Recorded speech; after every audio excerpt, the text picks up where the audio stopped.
up? So I went on a date pretty recently, and what's interesting is my date didn't. I got stood up, and then he asked me on a second date. Yeah, it's like, was your attendance optional the first time? But I went on the second date because one of us had to. And we went canoeing, which is not something you should do if you've never been in a boat.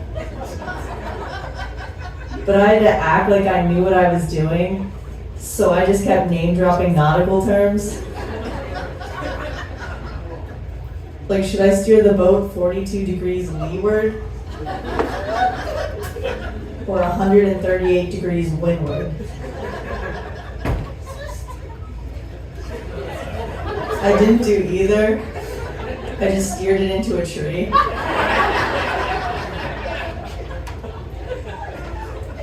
So I was raised by my grandparents.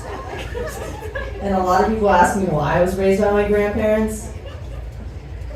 And I don't know if you're expecting a good answer. But the grandparents are never plan A. They're usually the next option after plan B doesn't work.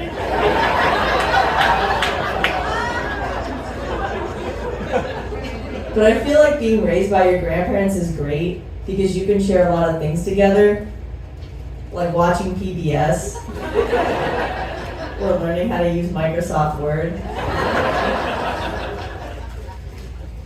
Or, you know, just like a general disappointment in my mom.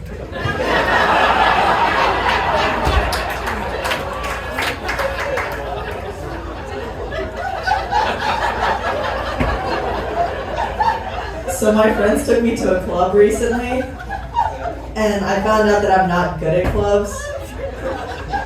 Like, I'm much better suited for like a sip and paint or a library.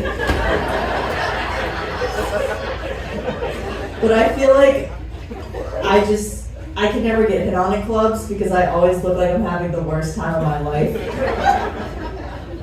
Like, no one's ever like, hey, you seem fun. I can tell by your cardigan and the way you don't make eye contact.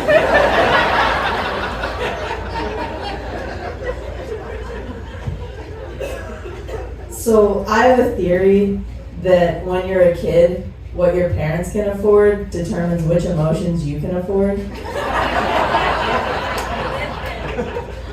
So like rich kids are allowed to have designer emotions, like perplexed or flummoxed.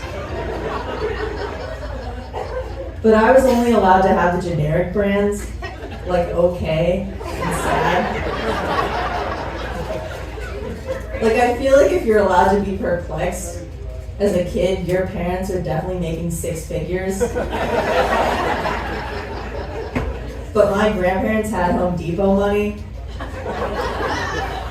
So if I told them that I felt flummoxed, they would just hit me with a shovel.